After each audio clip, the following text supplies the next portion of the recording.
Hello दोस्तों, मेरा नाम है Amin. Welcome back to my YouTube channel. Recently मैंने अपना पासपोर्ट जो है रिन्यू किया है यूके में। तो मैं आपको बताऊंगा स्टेप बाय स्टेप प्रोसेस कि पासपोर्ट रिन्यूअल की प्रोसेस क्या होती है, और मैं ये भी बताऊंगा कि मुझे क्या-क्या चैलेंजेस फेस करने पड़े। मैं आपको वो डिटेल में बताऊंगा और टिप्स भी बताऊंगा कि आपको अगर ज़्यादा एक्स्ट्रा मनी पे करना ना पड़े और स्मूथली एक ही दिन में अगर आपका प्रोसेस अगर कंप्लीट हो रहा है, तो वो प्रोसेस स्मूथली कैसे करना है, वो मैं आज आपको बताऊँगा। तो सबसे पहले आपको जाना है इस वेबसाइट पे, ठीक है? इस वेबसाइट पे जाके अपना रजिस्ट्रेशन करवा लेना है। इस पे क्लिक करना, फिर इस पे क्लिक करना, फिर इस पे क्लिक करना, क्योंकि आपको पासपोर्ट रिन्यू करना है, तो आप रिन्यू सिलेक्ट करोगे। मैं जो पासपोर्ट रिन्यूअल का प्रोसेस है, वो स्टेप बाय स्टेप एक सेपरेट वीडियो में आपको बताऊँगा, ठीक है? कि क्या फ़िल करना है, क्या नहीं फ़िल करना है। तो पूरा फॉर्म मैं आपको लाइव फ़िल करके बताऊँगा, जो फॉर्म मेरा होगा, तो वो मैं आपको सेपरेट वीडियो में बताऊँगा, लेकिन इस वीडियो में मैं आपको बताऊँगा, वो फॉर्म फ़िल करने के बाद आपको क्या करना होगा। तो बेसिक है, आपको ये ध्यान रखना है, वेरी फर्स्ट स्टेप जो है, आपको जहाँ पे आप रजिस्ट्रेशन कर रहे हो, तो रजिस्ट्रेशन करते समय ही आपको जो सेंटर है, जिस सेंटर पे आप जाने वाले हो, वही सेंटर सिलेक्ट करना है। अपॉइंटमेंट का जो सेंटर है, वो भी आपको सेम ही सेंटर लेना है, जो आपने अकाउंट क्रिएट किया था, उस समय जो सेंटर सिलेक्ट किया था, सेम आपको सेंटर सिलेक्ट करना है, ठीक है? ये 2 मेन चीज़ें आपको याद करनी है।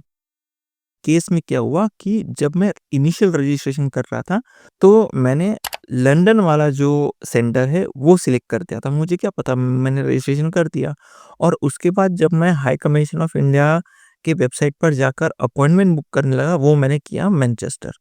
और फिर जब मैं मैनचेस्टर के सेंटर पे पहुँचा, तो उन्होंने मुझे कहा कि आपने जो रजिस्ट्रेशन किया है, उस समय आपने लंदन वाला एड्रेस सिलेक्ट किया है और आप अपॉइंटमेंट जहाँ पे ले रहे हो, वो बर्मिंघम वाला है, मतलब मैनचेस्टर वाला है। मुझे बहुत दिक्कत हुआ, तो मुझे क्या करना पड़ा कि नई ईमेल एड्रेस क्रिएट करनी पड़ी। उस ईमेल एड्रेस से नया अकाउंट बनाना पड़ा और उसके बाद उस अकाउंट से मैंने बर्मिंघम मतलब मैनचेस्टर वाला जो सेंटर है, वो सिलेक्ट किया और फिर जो अपॉइंटमेंट है, वो मैनचेस्टर में लिया। ठीक है? तो ये सबसे मेन बात है, क्योंकि आप क्या करोगे कि अब वहाँ पे जाओगे, जो रिसेप्शन है, जब आपका अपॉइंटमेंट रहेगा, रिसेप्शन है, वहाँ पे जब आप वहाँ पे जाओगे, अपने डॉक्यूमेंट्स दिखाओगे, तो सबसे पहले आपको वही देखेगा कि आपका जो एप्लीकेशन जो पेज है, एप्लीकेशन का जो आपने प्रिंट आउट लिया है, उसका एड्रेस और जो आपने अपॉइंटमेंट लिया है, उसका एड्रेस वो मैच करेगा।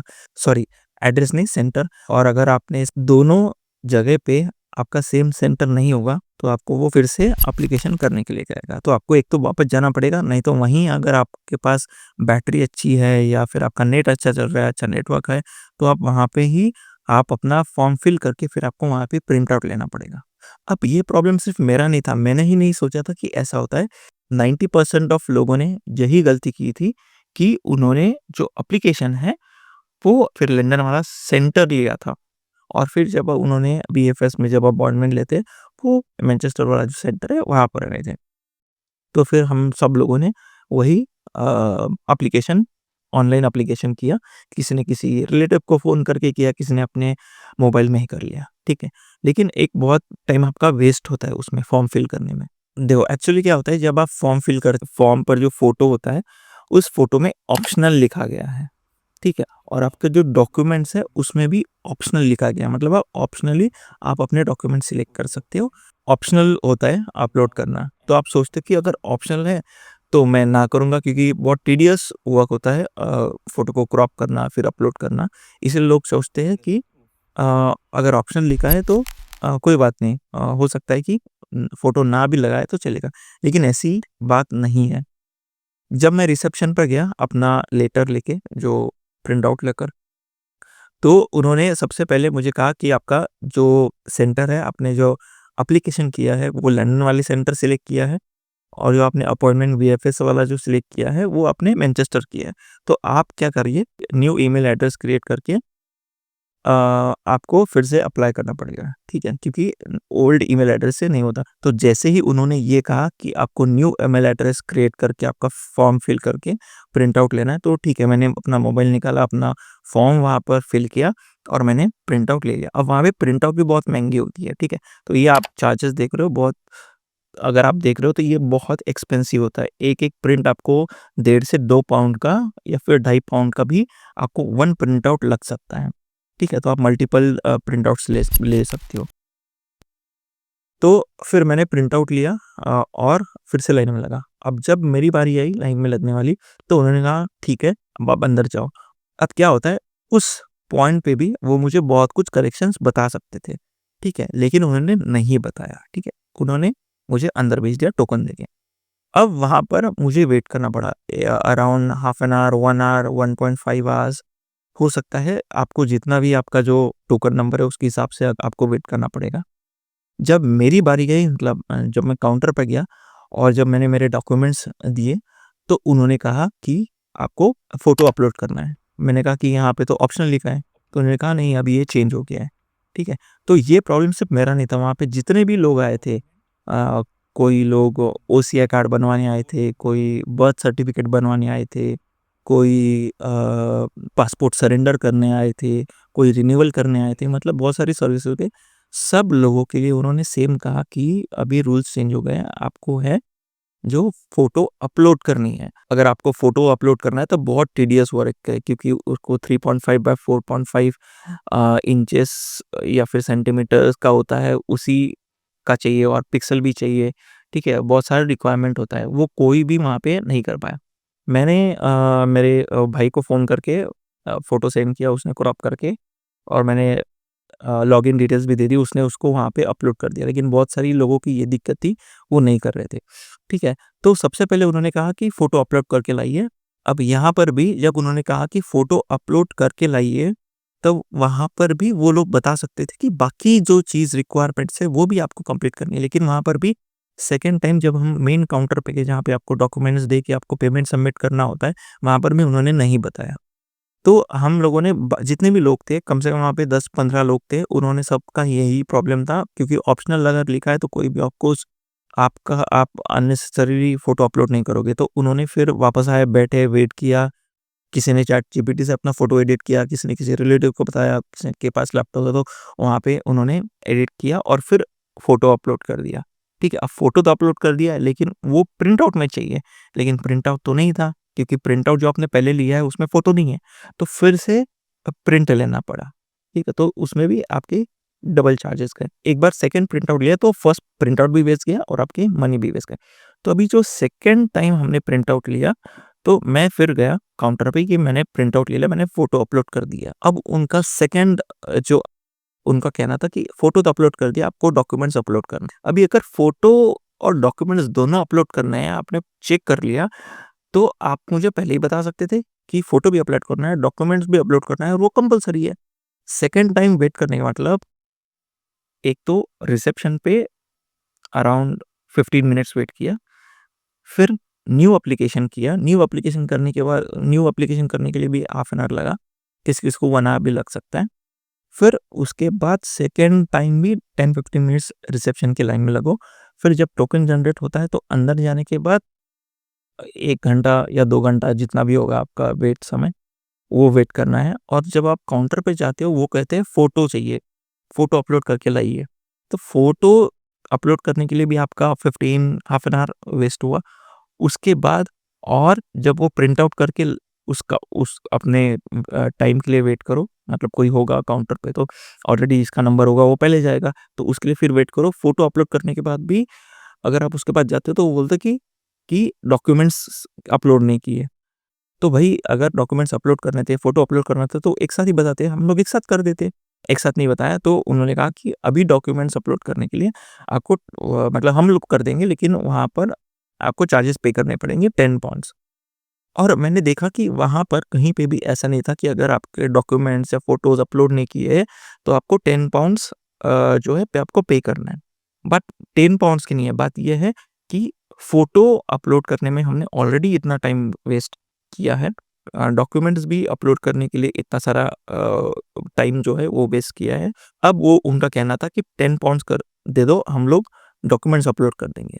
तो मैंने कहा कि 10 पाउंड्स कैसे, क्या मतलब, कर दो ना आप इमीडिएटली, तो मेरे पास तो डॉक्यूमेंट्स है, आप स्कैन करके कर दीजिए। तो उन्होंने कहा नहीं, हम लोगों को क्या है कि ईमेल करना पड़ता है, मतलब आपका जो फाइल है वो भेजना पड़ता है अप्रूवल के लिए, ठीक है? फिर वो आपका एडिट वर्ज़न ओपन होता है और फिर हम लोग अपलोड कर सकते हैं, उसके लिए चार्जेस होते हैं, पे करने होते हैं, ठीक है? तो उन्होंने ये रीज़न किया कि वहाँ पर आपको 10 पाउंड्स डॉक्यूमेंट्स अपलोड करने के लिए, अगर आपको 10 पाउंड्स पहले ही अगर आप बोल देते, तो फ़ोटो और डॉक्यूमेंट्स दोनों अपलोड करने के लिए हम लोग 10 पाउंड्स दे देते और दोनों ही आप कर सकते थे।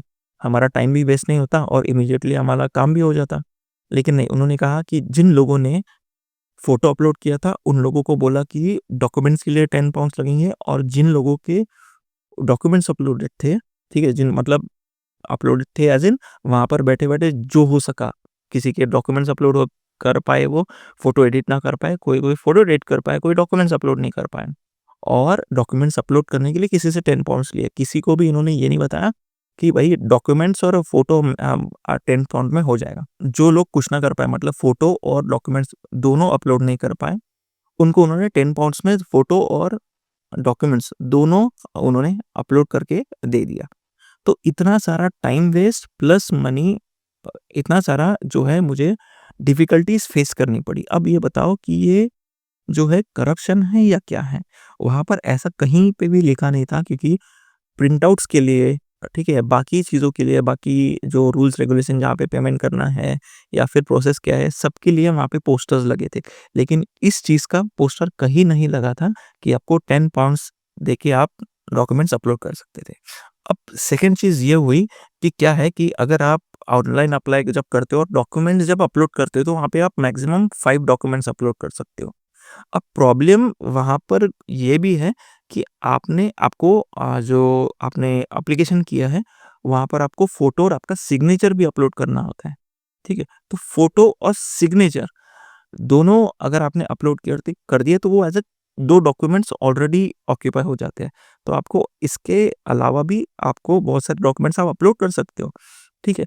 और आपके पास ऑप्शन भी होते हैं, वहाँ पे आप सिलेक्ट भी कर सकते हो, लेकिन जैसे ही आप डॉक्यूमेंट सिलेक्ट करने जाते हो, आपने पासपोर्ट कर दिया, आधार कार्ड कर दिया या फिर एड्रेस प्रूफ कर दिया, बर्थ प्रूफ कर दिया, जो कुछ भी है, क्योंकि आपको एनेक्स्चर्स भी अपलोड करने होते हैं। तो एनेक्स्चर के साथ अपना फॉर्म सब कुछ जब आप अपलोड करते हो, तो वो नंबर ऑफ डॉक्यूमेंट्स बढ़ जाते हैं। अब काउंटर पे या फिर जब मैं गया, तो ये भी वो बता सकते थे सारे के सारे डॉक्यूमेंट्स कैसे अपलोड करने हैं। क्योंकि जब हम काउंटर पे जाते, तो काफ़ी लोगों ने ये भी क्वेरी की कि हम लोग डॉक्यूमेंट्स अपलोड नहीं कर पा रहे। ठीक है, उन्होंने सॉल्यूशन ना बता के उन्होंने ये कहा कि हम 10 पाउंड्स दे दो, हम लोग आपके डॉक्यूमेंट्स जो है वो अपलोड कर देते हैं। अब ट्रिक ये है डॉक्यूमेंट्स अपलोड करने की कि आप सारे डॉक्यूमेंट्स स्कैन करो, सारे के सारे डॉक्यूमेंट्स एक ही पीडीएफ में डाल के उसको कंप्रेस करके अपलोड कर दीजिए। ये है ट्रिक वहाँ पर आपके डॉक्यूमेंट्स अपलोड करने के। अगर आप separate old passport copy, separate Aadhaar card या फिर बर्थ प्रूफ या फिर एनेक्स्चर्स होते हैं, ठीक है? अगर आपके अपीयरेंस चेंज है उसका फॉर्म, तो ऐसे बहुत सारे फॉर्म हो जाते हैं और आप मैक्सिमम 3 ही डॉक्यूमेंट्स अपलोड कर सकते हो। लेकिन ये चीज़ वो बताते नहीं हैं।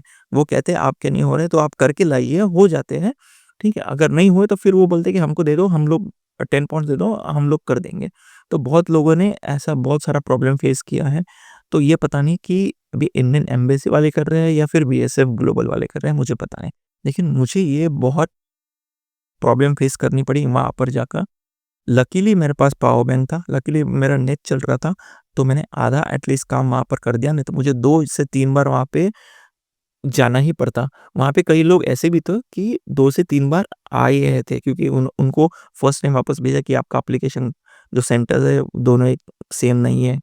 सेकंड बार फ़ोटो नहीं है, फिर डॉक्यूमेंट्स अपलोडेड नहीं है, फिर डॉक्यूमेंट्स अपलोड नहीं हो रहे हैं। तो ये सारा प्रॉब्लम वहाँ पे था। तो ये अगर आपको प्रॉब्लम फेस नहीं करना है, तो सबसे पहले आपको याद रखना है कि जो अकाउंट बना रहे हो पासपोर्ट अप्लाई करने के लिए, ठीक है? या रिन्यूअल के लिए या फिर कोई भी सर्विस के लिए, तो आप जो सेंटर आप सिलेक्ट करते हो अकाउंट क्रिएशन के टाइम पे ही आपको सेंटर जो है वो ही सिलेक्ट करना है। फॉर एग्ज़ाम्पल अगर ग्लासगो सिलेक्ट कर रहे हो तो ग्लासगो ही वहाँ पर सिलेक्ट करिए, और जब वीएफएस का आप अपॉइंटमेंट लेते हो तो आप ग्लासगो ही जो है सेंटर चूज़ कीजिए। सेकंड है अपलोड जब आपने फॉर्म फिल कर लिया है तो आप फ़ोटो जो है वो आप अपलोड करके जाइए और जो सारे के सारे डॉक्यूमेंट्स हैं वो भी अपलोड करिए। आपको फ़ोटो और डॉक्यूमेंट्स सारे वहाँ पर ऑप्शनल लिखा रहेगा ऑनलाइन एप्लीकेशन में। लेकिन ऐसा नहीं है, वहाँ पर वो कंपल्सरी कहते हैं, नहीं तो वो आप एक्सेप्ट नहीं करते हैं। फिज़िकल डॉक्यूमेंट्स तो चाहिए चाहिए, लेकिन जो सॉफ्ट कॉपी है वो भी आपको अपलोड करनी पड़ी। अब टाइम कितना लेता है? देखिए मैंने क्या किया था कि मैंने 3rd ऑफ नवंबर 2025 को मेरा एप्लीकेशन मैंने दे दिया था, लेकिन मुझे फिर से रिविज़िट करना पड़ा। मैं फिर नेक्स्ट डे गया था, मतलब शायद वो शायद फ्राइडे था, तो नेक्स्ट मंडे के लिए मुझे अर्जेंट अपॉइंटमेंट दे दी थी। ठीक है? तो उन्होंने कहा, क्योंकि मैंने क्या किया था, फ़ोटो मेरे अपलोड हो गए थे, डॉक्यूमेंट्स मेरे एक साथ अपलोड नहीं हो रहे थे, ठीक है? और फिर मैं वहाँ पर कर रहा था और टाइम अप हो गया था, मतलब 3 बज गए थे, उन्होंने 3 बजे ही सब कुछ क्लोज़ कर दिया था। अब जैसे ही आप सबमिट करते हो, देखो सबमिट करने के लिए क्या है कि आपको एक फ़ीस होती है, ठीक है? तो एक्चुअल अगर आप देखोगे तो ये जो फ़ीस है, वो एक्चुअल बेसिक फ़ीस है। तो मैंने एड्रेस तो दे दिया, लेकिन मुझे उन्होंने ये नहीं पूछा कि क्या आपको पासपोर्ट यहाँ पर आकर कलेक्ट करना है या फिर आपके एड्रेस पे चाहिए, मतलब कुरियर से चाहिए। उन्होंने मुझे ये नहीं पूछा कि आपको कौन-से मेथड से आपको पासपोर्ट कलेक्ट करना है। उन्होंने डायरेक्ट कहा कि आपका एड्रेस लिख कर दीजिए और पासपोर्ट आपके घर पे आ जाएगा। अब वहाँ पर मुझे एक बंदा ऐसा भी मिला था जो अपना सिर्फ़ पासपोर्ट कलेक्ट करने आया था। फर्स्ट थिंग, अगर पासपोर्ट कलेक्ट कर सकते तो हमें वो ऑप्शन क्यों नहीं दिया जाता कि आप यहाँ पर आके पासपोर्ट कलेक्ट कर सकते, क्यों नहीं दिया जाता? क्योंकि कुरियर चार्जेस यहाँ पे 12 पाउंड्स, अब मेरे स्लिप में अगर हो सकता है तो मैं दिखा दूँगा यहाँ पर, 12 पाउंड्स सिर्फ़ कुरियर चार्जेस है। और ये सिर्फ़ मनी के रिलेटेड नहीं है, जो ट्रैकिंग नंबर है उससे जब मैं पासपोर्ट अपना ट्रैक कर रहा था, तो फर्स्ट इनिशियल 2 वीक्स में यही बता रहा था कि अब passport has been submitted and been forwarded, ठीक है?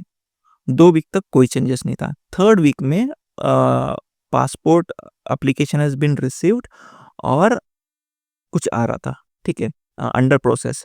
ये मुझे 3rd वीक में दिखाई दे रहा था और 4th वीक में भी दिखाई दे रहा था। 5th वीक के मंडे, ट्यूसडे में ये बता रहा था कि पासपोर्ट हैज़ बीन प्रिंटेड और उसी 5th वीक के लास्ट डेज़ में बता रहा था कि passport has been handed over to OSC. देखो क्या है कि हो सकता है कि 4th वीक में ही मेरा पार्सल जो है कॉन्सुलेट के पास है या फिर बीएफएस के पास है, वो आ गया होगा। लेकिन अगर मुझे इमीडिएटली मैसेज आ जाता कि मेरा पासपोर्ट रेडी है, ठीक है? मैं तो डेली ट्रैक कर रहा था। अगर मुझे इमीडिएटली मैसेज आ जाता, तो मैं उसी दिन अपना पासपोर्ट कलेक्ट करने के लिए चला जाता। अब क्या है कि मुझे मेरा पासपोर्ट उसी दिन मिल जाता। अब मैंने कुरियर सर्विस सेलेक्ट की थी, इसलिए क्या हुआ कि वो मुझे 1 हफ्ते से भी ज़्यादा लग गया टाइम, पासपोर्ट प्रिंट होने के बाद, अगर उनके पास आने के बाद भी मेरे पास मेरे एड्रेस तक पहुँचते-पहुँचते। आप सोचो, एक तो लेट हो रहा है, ठीक है? प्लस वो 12 पाउंड्स ले रहे हैं इस सर्विस के लिए, ठीक है? सेकंड चीज़ है कि एसएमएस चार्जेस भी उन्होंने मुझे पूछा ना कि आपको कौन-सा सर्विस चाहिए। अगर आप ये सर्विस लेते हो तो आपको एसएमएस अपडेट अलर्ट्स मिलेगा या फिर ईमेल अलर्ट्स मिलेगा। उन्होंने डायरेक्ट मुझे फाइनल पेमेंट बता दिया, जो है 84 पाउंड्स, ठीक है? ये मुझे आपको आपको डायरेक्ट उन्होंने कहा कि ये मशीन है, आप पे कर दी। तो जबकि मैं तो बहुत ऑलरेडी लेट था, मतलब इतने मैं ज़्यादा कुछ देखा भी नहीं कि कितना मुझे लगा 84 पाउंड होता है जनरली, तो मैंने 84 पाउंड्स पे कर दिया। बाद में जब मैंने स्लिप देखा तो उसमें एसएमएस चार्जेस थे, वहाँ पे कुरियर चार्जेस थे, ठीक है? ये आप स्लिप देख सकते हो। तो इतने सारे चार्जेस अननेसेसरीली मुझे देने पड़े। और सबसे मेन बात ये देखिए कि मुझे एक भी एसएमएस अलर्ट नहीं मिला। मुझे एक भी ईमेल अलर्ट नहीं मिला कि आपका पासपोर्ट डिस्पैच हो गया है, ये आपका ट्रैकिंग है, वो आप ट्रैक कर सकते हो, नहीं। इनफैक्ट जो आपको डिलीवरी का कुरियर वाला जो ट्रैकिंग आईडी जो मिलता है, उससे भी मैंने काफ़ी टाइम ट्राई किया ट्रैक करने का, लेकिन उन्होंने कहा कि शायद आपका जो है कुरियर वहाँ से डिस्पैच अभी तक हुआ नहीं है।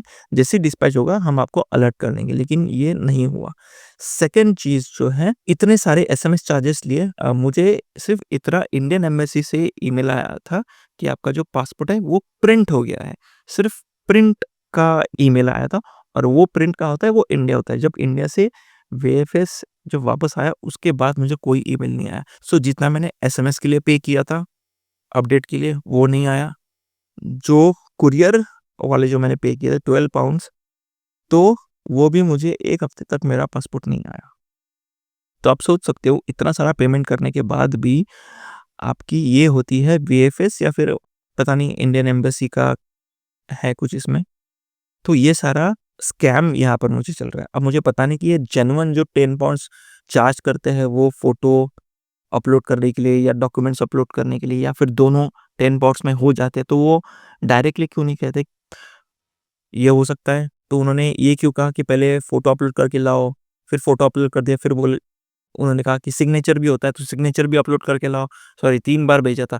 पहले फ़ोटो अपलोड करके लाओ, फिर सिग्नेचर अपलोड करके लाओ, फिर डॉक्यूमेंट्स अपलोड करके लाओ। 3 बार वो आपको काउंटर से वापस भेजते हैं, ऐसा क्यों होता है? अगर जेन्युइन सर्विस थी, एक ही टाइम पे तीनों बता सकते थे और इनफैक्ट जब आप रिसेप्शन पे जाते हो अपना अपॉइंटमेंट लेकर, ठीक है? वहाँ पर भी वो बता सकते थे कि आपने फ़ोटो अपलोड नहीं की, क्या आपने फ़ोटो अपलोड की है? क्या आपने सिग्नेचर अपलोड की है? क्या आपने डॉक्यूमेंट्स अपलोड किए? क्योंकि वो जो एप्लीकेशन फॉर्म है वो आपको दिखाना पड़ता है और उसी एप्लीकेशन फॉर्म पे आपका फ़ोटो और आपके डॉक्यूमेंट्स सिग्नेचर लिखा होता है कि आपने क्या-क्या अपलोड किया है।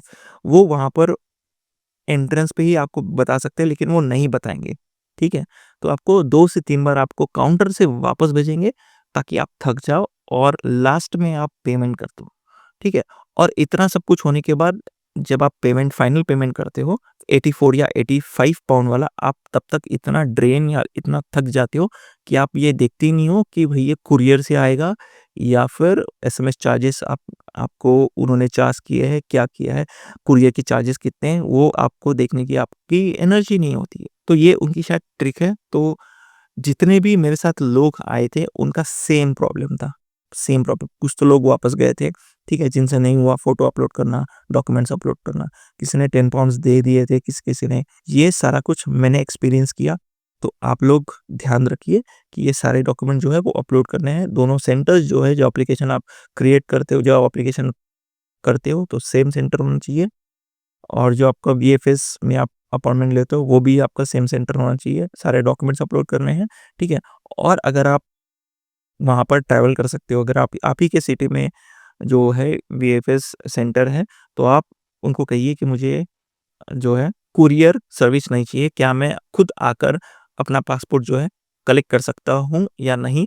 और मुझे एसएमएस की जो है वो सर्विस भी नहीं चाहिए क्योंकि एक भी एसएमएस या फिर एक भी ईमेल नहीं आता है ना? ये मैंने एक्सपीरियंस किया है, हो सकता है आपने कुछ और एक्सपीरियंस किया हो।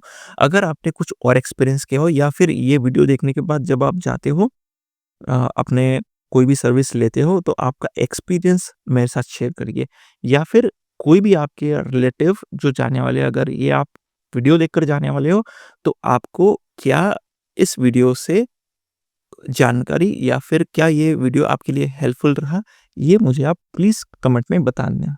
मिलते हैं आपको नेक्स्ट वीडियो में।